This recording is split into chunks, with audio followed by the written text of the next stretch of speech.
క్రీస్తు నామమున ప్రియమైన దేవుని బిడ్డలైన మీ అందరికీ మరొక సాయంకాల సమయమున కృతజ్ఞతాస్తుతులు చెల్లించుకుంటున్నాను. తండ్రి దేవునికి కృతజ్ఞతాస్తుతులు చెల్లించుకుంటూ మీ అందరికి కూడా వందనాలు తెలియజేస్తున్నాను. అందరికి కూడా వందనాలండి. దేవుడు మనల్ని ఎంతో ప్రేమించి ఇచ్చినటువంటి సాయంకాలం సమయమున ఆయన నామమును ధ్యానించుకుంటూ ఆయన చిత్తాన్ని మనం తెలుసుకోవడానికి ప్రయత్నం చేద్దాము. మరి తరచుగా మనము అనేకమైనటువంటి సందర్భాలను బట్టి అనేకమైన ఆత్మీయ విషయాలను బట్టి మనము నేర్చుకుంటూ ముందుకు వెళ్తూ ఉన్నాము. అయితే ఈ సమయంలో మనము మరొక అంశాన్ని మనం నేర్చుకున్నాము. అంశం భాగం ఏమిటి అని అంటే తగ్గింపుతనం గురించి మనము నేర్చుకున్నాము.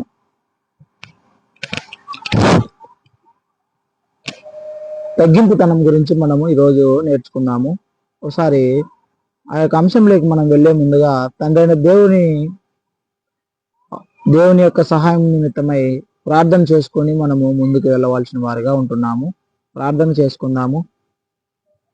సకల ఆశీర్వాదములకు కారణభూతుడు అయిన మా నీతి గల ప్రియ పరలోకపు తండ్రి, మీ ఘనమైన శ్రేష్టమైన మహోన్నతమైన నామమునకు ఈ రాత్రి గల సమయమున కృతజ్ఞతాస్తుతులు చెల్లించుకొంచున్నాము. మా తండ్రి, మీ దీవెనలతో మీ యొక్క ఆశీర్వాదాలతో మమ్మల్ని అందరినీ కూడా భద్రపరుచుకొని సాయంకాల సమయమున సజీవుల వలె ఉంచారు. మా తండ్రి, ఇందు విషయమై మీకు కృతజ్ఞతాస్తుతులు చెల్లించుకుంటున్నాము. మా తండ్రి, దీనులమైనటువంటి మా ఎడల మీ కృపను అనుగ్రహించగలరని, మేము చేస్తున్నటువంటి ఈ కొద్దిపాటి ఈ విషయమైన ఈ విధంగా మేము చేస్తున్నటువంటి ఈ కొద్దిపాటి పనిని బట్టి మమ్మల్ని దీవించగలరని, ఇంకా మరింత గొప్పగా చేయటం కావాల్సిన అవసరతలు కూడా మీరే తీర్చమని బ్రతిమలాడుకోవచ్చు.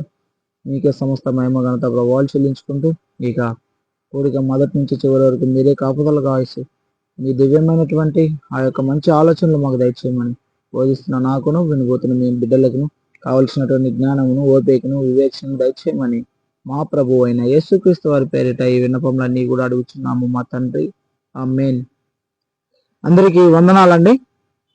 ఈరోజు మనము దేవుని యొక్క చిత్తానుసారంగా దేవుని మాటలను మనము గమనించుకుంటూ ముందుకు వెళ్దాము. మొదటిగా మనము చదువుకొని పోతుంటూ కొన్ని వచనాలను మనం చదువుకున్నాము. దేవుని యొక్క వాక్యాన్ని ధ్యానించుకోబోయే ముందుగా కొన్ని వచనాలను మనము చదువుకొని ముందుకు వెళ్దాం. కీర్తనల గ్రంథము 127వ కీర్తన 1వ వచనాన్ని మనం చదువుకున్నాము. చూడండి, కీర్తనలు 127వ కీర్తన 1వ వచనాన్ని మనం చదువుకుంటున్నప్పుడు చూడండి, ఇలాగ చెప్తున్నది అక్కడ, యెహోవా ఇల్లు కట్టించని ఎడల దాని కట్టువారి ప్రయాసము వ్యర్థమే, యెహోవా పట్టణమును కాపాడని ఎడల దాని కావలి కాయువారు మేలుకొనిండుట వ్యర్థమే. ఏమంటున్నారు ప్రియులారా? ఇక్కడ చూడండి, ఈ సందర్భాన్ని బట్టి మనం ఆలోచన చేసుకుంటూ మనం ముందుకు వెళ్దాము.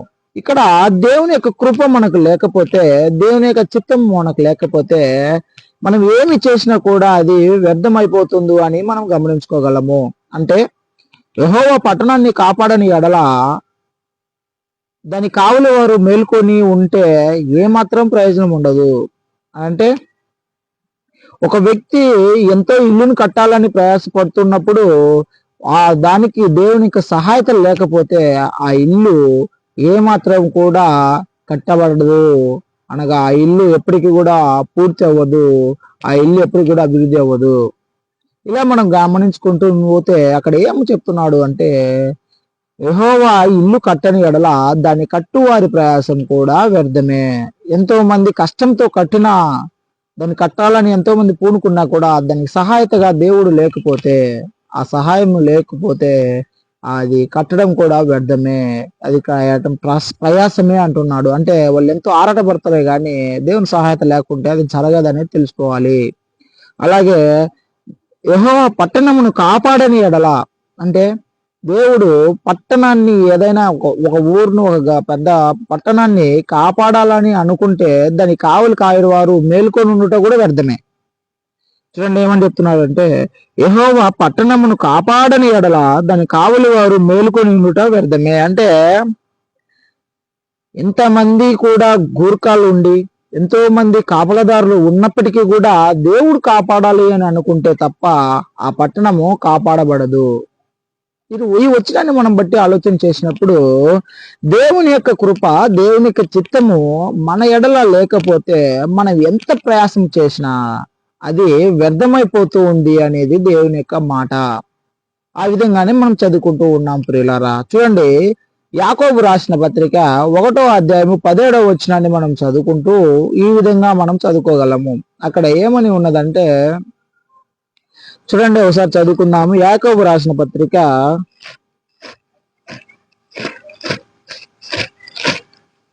1వ అధ్యాయం 17వ వచనాన్ని చదువుకుంటే, శ్రేష్టమైన ప్రతి ఈవియు సంపూర్ణమైన ప్రతి వరమును పరసంబంధమైనదై జ్యోతిర్మయుడగు తండ్రి యుద్ధ నుండి వచ్చుచున్నది.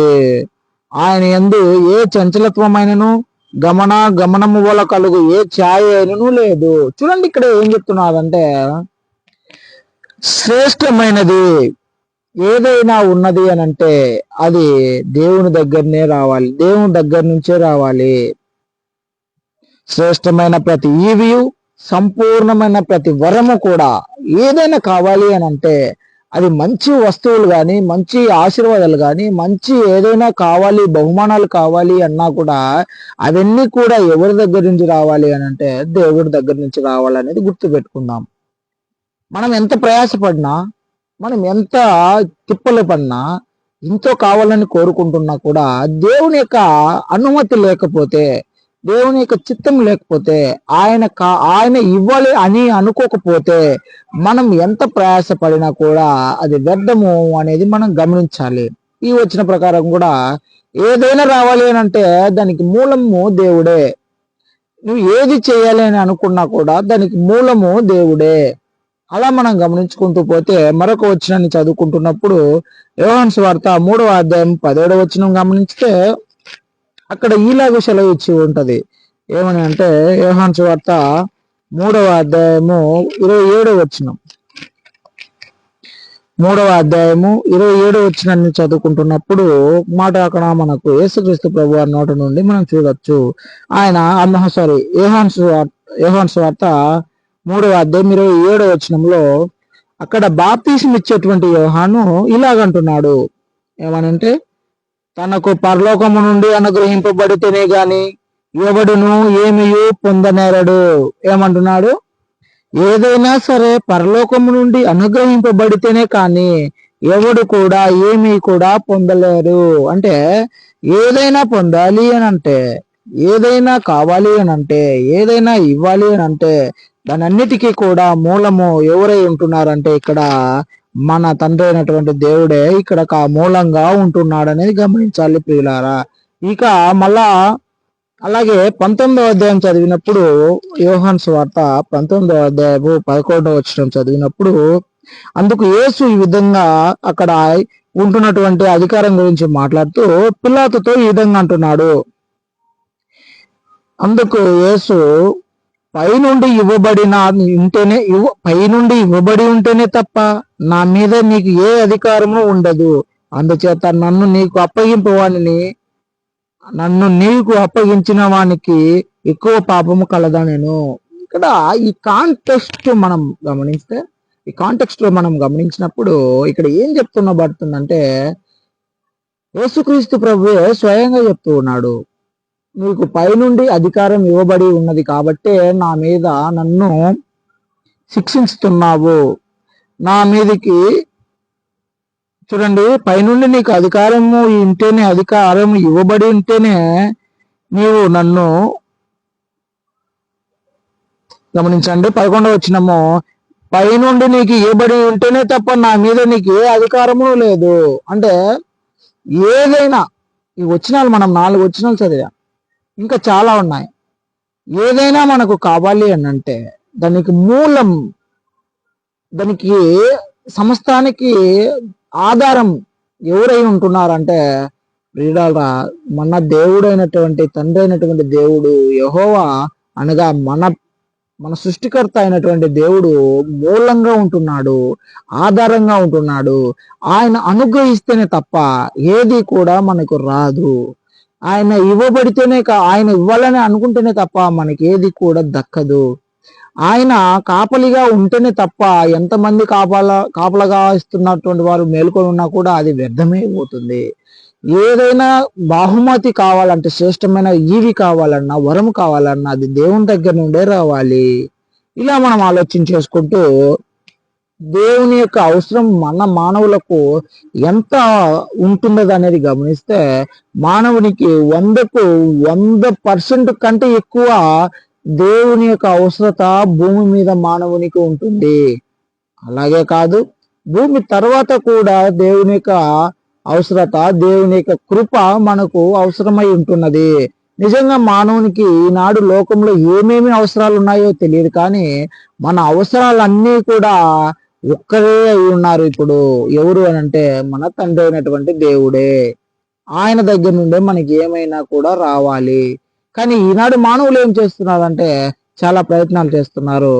అయితే ఈ రోజు మనం నేర్చుకోవాల్సింది ఏమిటనంటే, ఏదైనా దేవుని దగ్గర నుండి రావాలి అని అన్నప్పుడు, మరి దేవుని దగ్గర నుండి ఏదైనా పొందుకోవాలన్నప్పుడు మనకు ఉండవలసినటువంటి క్వాలిటీస్, అర్హతలు ఏమై ఉండాలి అనేది మనం గమనించుకోవాలి. చూడండి, అయితే మొదటిగా మనము దేవుని మాటల చేత క్రీస్తు యొక్క హృదయంలో ఉన్నటువంటి తగ్గింపుతనమును నేర్చుకోవాలి. మొదటిగా చూడండి, దేవుని యొక్క మాటల చేత, ఆయన మాటల ద్వారా క్రీస్తు హృదయంలో ఉంటున్నటువంటి తగ్గింపుతనము, అనగా భూమి మీద క్రీస్తు ప్రభువారు ఉంటున్నటువంటి ఆ మనసును, ఆ హృదయాన్ని, అటువంటి బిహేవియర్ను, అటువంటి లక్షణాలను మనమందరం కూడా కలిగి ఉండాలి. ఆ కలిగి ఉన్నటువంటి ఆ లక్షణాలన్నిటిని కూడా మనము నేర్చుకుంటూ డెవలప్ కావాలి, అభివృద్ధి కావాలి క్రీస్తు వలె. ఇలా ఉన్నప్పుడు మనకు దేవుడు ఖచ్చితంగా ప్రేమించి మనకు కావలసిన వాటిని ఇస్తాడు అనేది నేర్చుకుందాం ఈరోజు. చూడండి, యాకోబు రాసిన పత్రిక 4వ అధ్యాయము 6వ వచనాన్ని మనం చదువుకుంటున్నప్పుడు అక్కడ ఏమని సెలవిస్తూ ఉన్నదంటే, ప్రియులారా, యాకోబు రాసిన పత్రిక 4వ అధ్యాయము 6వ వచనాన్ని మనం ధ్యానించుకుంటే, కాదు గాని ఆయన ఎక్కువ కృపనిచ్చును, అందుచేత దేవుడు అహంకారులను ఎదిరించి దీనులకు కృపను అనుగ్రహించును. ప్రియులారా, గమనించండి, తగ్గింపుతనంలో మానవుడు ఖచ్చితంగా కట్టబడాలి. దీని మనసులో మానవుడు ఖచ్చితంగా కట్టపడాలి. ఎందుకు అనంటే, మనము ఏదైనా సంపాదించుకోవాలి అని అంటే దానికి మూలము దేవుడై ఉన్నాడు. అయితే దేవుని యొక్క కృప ఎవని ఎడలా ఉంటున్నదంటే, ఇప్పుడు తగ్గింపుతనము, దీన మనసు, వినయ మనసు గల వారి యొద్ద దేవుని యొక్క కృప నిల్వ చేస్తూ ఉన్నది, నివసిస్తూ ఉంటున్నది. చూడండి, మనం ఏదైనా కావాలి అని ప్రయాస పడితే దాని వలన ప్రయోజనం ఉండదు. మనము దేవుని యొక్క సహాయతను కావాలని కోరుకుంటే అప్పుడు మనం అడుగుతున్న ప్రతిదీ కూడా దేవునికి ఇష్టంగా ఉంటే దేవుడు ఇస్తాడు ఖచ్చితంగా. అంటే దేవుడు లేకపోతే మనం ఏమీ చేయలేం. అలాంటి దేవుడు ఏమంటున్నాడంటే, నా కృప మీకు ఇస్తాను, అయితే మీరు దీన మనసు గలవారిగా ఉండండి. నిజంగా క్రీస్తు ప్రభువారు కూడా ఈ విషయంలో చాలా విధేయత చూపించిన వాడిగా ఉంటున్నాడు. చూడండి, యేసుక్రీస్తు ప్రభు మత్తయి సువార్తలో ఒక మాట అంటున్నాడు. ఏమని అంటే 11వ అధ్యాయం 29వ వచనంలో, నేను దీన మనసు గలవాడిని గనుక మీ మీద నా కాడి ఎత్తుకొనుడి, నా యొద్దకు వచ్చి మీరు నేర్చుకొనుడి అంటూ ఉంటాడు. అంటే యేసుక్రీస్తు ప్రభు వారిని యొక్క లక్షణాలను మనం గమనించుకుంటూ ఆ లక్షణాలను మనము అవపోషణ చేసుకోవాలి మనమే.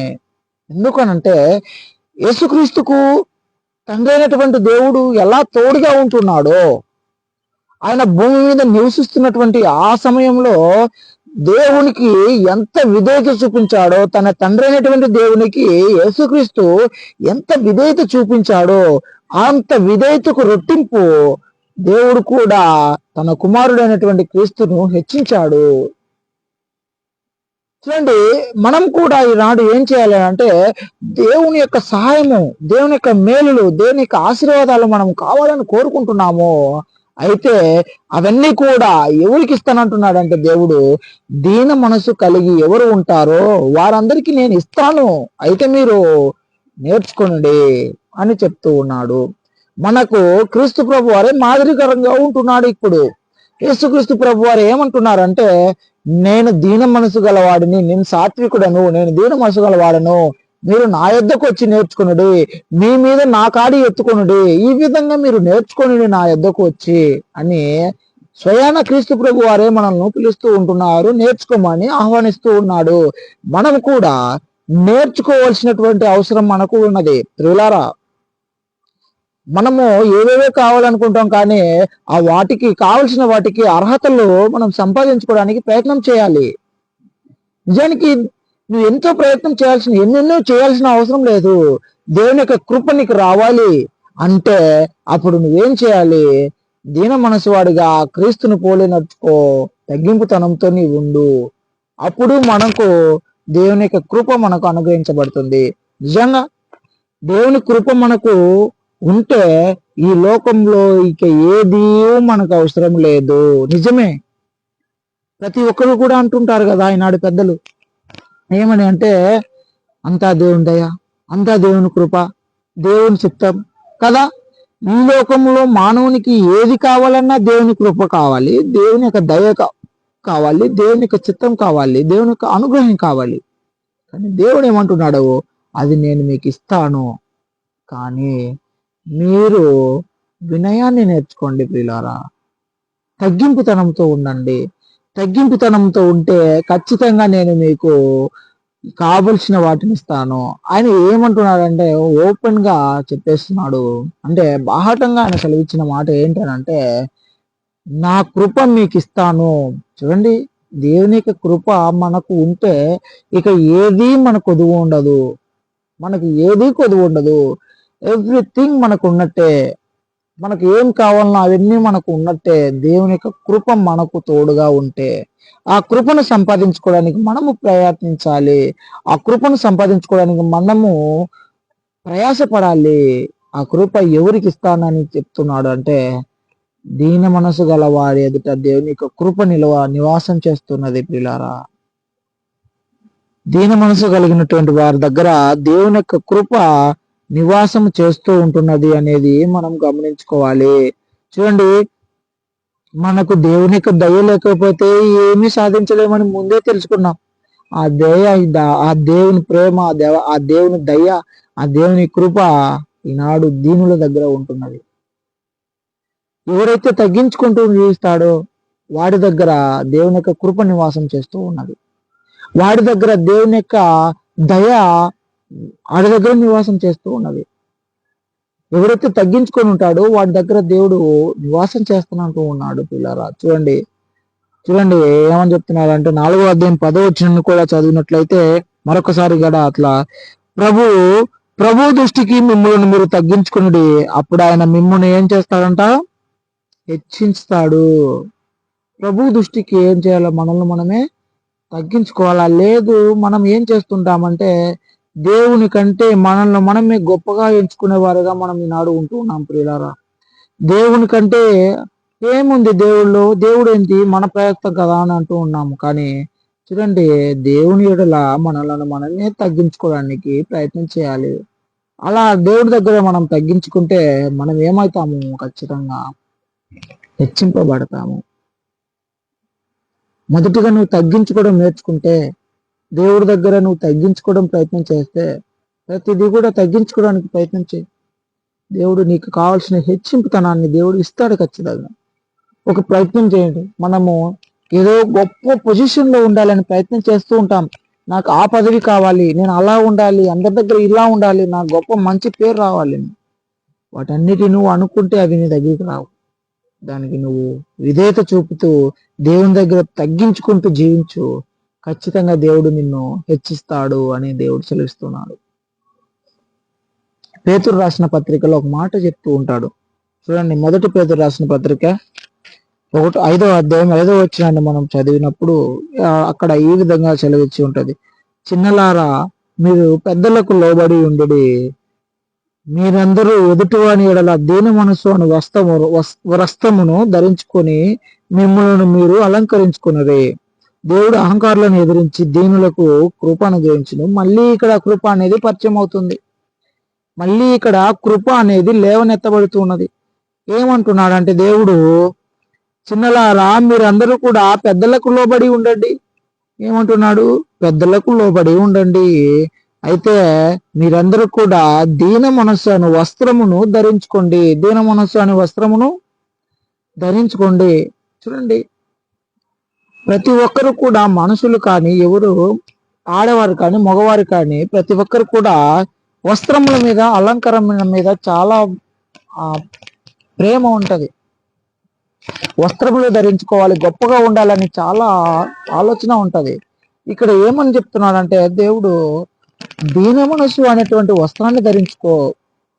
అది ఎక్కడ ఉన్నది అంటే, ఎదుగు అక్కడ చిల్లాకు తగిలిచ్చింది, అక్కడ ఉన్నటువంటి హ్యాంగర్ కి తగిలిచ్చింది, అది వేసుకో అన్నిట్లో కాదు. అక్కడ అది సట్టు కాదు, పైకి వేసుకునే సట్టు కాదు. అది నీ హృదయం అనేటువంటి వాటిలో ఈ వస్త్రమును ధరించుకొని ఉండాలి. నీ హృదయము ఈ వస్త్రాన్ని ధరించుకొని ఉండాలి.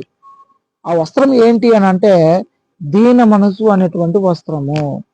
ఎప్పటికీ కూడా నువ్వు దీనుడిగా ఉంటే దేవుడు నీ చేయి పట్టుకుంటాడు. లేదు నేను అహంకారంగా నాకు తెలియంటి ఏముంది, నాకెవరు సహాయం లేదు అని అనుకుంటే, అవును నీకు దేవుడి సహాయం అవసరం లేనప్పుడు నా సహాయం ఎందుకు అని దేవుడు కూడా నిన్ను పక్కకు నెట్టేస్తాడు. అహంకారంగా మనం ఉంటే దేవుడు మనల్ని అంగీకరించడు. చూడండి, అహంకారులు ఎవరు కూడా ఎవరు మాటలు వినరు. అహంకారులు పక్కన వారి మాటలు వినడు. వినకపోతే వారికి నాశనం వస్తుంది. వినకపోతే దేవుడు మాటలు కూడా వాళ్ళకి చేరవు. వినకపోతే వాళ్ళు దేవుళ్ళు ఎదగరు. అలాంటి అహంకారులను అందరినీ కూడా దేవుడు ఎదిరిస్తానంటున్నాడు. ఇక్కడ ఎదిరిస్తానంటున్నాడు. ఎవరితో ఎవరికి ఎదిరింపు? ఇక్కడ ఒక మానవునికి ఎదిరింపు అయితే వాళ్ళు ఇద్దరు ఇరుపోటుగా ఉన్నప్పుడు జయించవచ్చు. కానీ ఇక్కడ దేవునితోనే నీవు పోరాటం, ఎదిరింపుతనము అంటే నీ వల్ల ఏమవుతుంది? అసలు అంత పెద్ద గొప్ప దేవుడితో నీకు ఎదిరింపు, ఆయనతో నీకు పోటీ, ఆయనతో నీకు పోరాటము, గొడవ అంటే నీ చేత కూడా కాదు, నీ తరము కూడా కాదు, నీ జన్మ కూడా కాదు, అది ఎవరి చేత కాదు. అలాంటి గొప్ప దేవుడు ఏమంటున్నాడంటే, ఎవరైతే అహంకారం కలిగి ఉంటారో వారందరినీ కూడా నేను ఎదిరిస్తాను అంటున్నాడు. దేవుడు కృపను అనుగ్రహిస్తున్నటువంటి ఆ గొప్ప దశ నుండి అహంకారులను ఎదురుస్తా అనేటువంటి గొప్ప ఖండితమైన మాట దగ్గర కూడా వస్తూ ఉన్నాడు. మనకంత దేవునితో శత్రుత్వం మనకు పనికిరాదు. అలా ఉండకూడదంటే మనలో అహంకారం ఉండకూడదు. కాబట్టి ప్రియులారా, తగ్గింపుతనము అనేది మనల్ని మనము నేర్చుకునేదానికి ప్రయత్నం చేయాలి, అలవర్చుకునేదానికి ప్రయత్నం చేయాలి ఖచ్చితంగా. అలా తగ్గింపుతనము లేకపోతే మనము అనే వారము నాశనము ఖచ్చితంగా అవుతాము. చూడండి, ఇలా మనలను మనము హెచ్చించుకోవడానికి ప్రయత్నం చేసినప్పుడు మనకు రావాల్సినటువంటి హెచ్చింపుతనము మనకు రాదు ఖచ్చితంగా. అంటే నేను హెచ్చుగా ఉండాలని, నేను గొప్పగా ఉండాలని అనుకుంటే ప్రయత్నం చేస్తే అది నీ దగ్గరికి ఎప్పటికీ రాదు. ఎప్పుడైతే నువ్వు తగ్గించుకొని అణిగి మణిగి ఉంటావో, విధేయత చూపుతూ ఉంటావో, ఖచ్చితంగా దేవుడు వారిని గొప్ప చేస్తాడు. అహంకారులను అందరినీ కూడా దేవుడు నాశనం చేస్తానంటున్నాడు. నాశనం ముందు గర్వం నడుచును, అహంకారం నడుచును నాశనానికి ముందు. ఒక వ్యక్తి అహంకారంగా ఉంటాడంటే వారి చివరితనము నాశనమై ఉంటుంది. ఇలా మనం ఆలోచించుకోవాలి ప్రియులారా. వినయ మనసు గలవారు ఘనత నొందుతారు ఖచ్చితంగా. మనం విధేయత మనం కలిగి ఉండాలి. ఇంకా మనం ఆలోచన చేసుకుంటే యేసుక్రీస్తు ప్రభు వారి యొక్క మనసును మనం ధరించుకొని ఉండాలి. ఇదిగో ఆయన యేసుక్రీస్తు ప్రభు వారు ఎలా ఉండేవాడు అనేది మనం చూడొచ్చు. ఎన్నో తగ్గింపుతనంతో ఆయన పిల్లలను పోలి చూపుతున్నాడు. దీనిలో వల్లే ఉండాలంటున్నాడు. గొప్పవారుగా ఉండాలనుకునే వారు ఖచ్చితంగా తగ్గించుకోవాలి, పరిచారకులు కావాలి అని అంటున్నాడు. ఇలా మనం ఆలోచన చేసుకుంటున్నప్పుడు ఖచ్చితంగా మనకు తగ్గింపుతనము అనేది కావాలి అని మనకు అర్థమవుతూ ఉన్నది. కాబట్టి ప్రియులారా, ప్రతి ఒక్కరు కూడా తగ్గించుకోవాలి. దేవుని యొక్క మేలులను మనము పొందుకోవాలి. దేవుడు ఒకటే చెప్తున్నాడు, ఎవరైతే తగ్గింపుతనము కలిగి ఉంటారో వారందరికీ నా యొక్క కృపను అనుగ్రహిస్తాను అంటున్నాడు. ఎవరైతే అహంకారులుగా ఉంటున్నారో వారందరికీ నా యొక్క శత్రుత్వం, నా కోపం చూపిస్తానని చెప్తూ ఉన్నాడు. ఇలా గమనించుకుంటూ పోతే ఖచ్చితంగా తగ్గించుకుంటే మనకి ఏం జరుగుతుందని ఆలోచన చేసినప్పుడు, నీవు అనుకున్నటువంటి పొజిషన్లోకి నువ్వు వెళ్ళాలని ఎంత ప్రయత్నం చేసినా వెళ్ళలేవు. తగ్గించుకుంటే ఏమవుతుందంటే నీవు దేవుడి దగ్గర ఉన్నతమైనటువంటి స్థితిలోకి వస్తావు. కాబట్టి ప్రియులారా, తగ్గించుకొని వినయంతో ఉండి మేలులు పొందుకున్నాము. అహంకారంతో ఉండకోకుండా దేవుని యొక్క కోపాన్ని మనం పొందుకోకుండా ఉందాము. అలా మీరు ఉండగలరని కోరుకుంటూ, సమయాన్ని బట్టి ఇంకా వాతావరణ పరిస్థితులను బట్టి తొందరగా ముగిస్తూ ఉన్నాను. అందరికి కూడా వందనాలు తెలియజేస్తూ ఉన్నాను.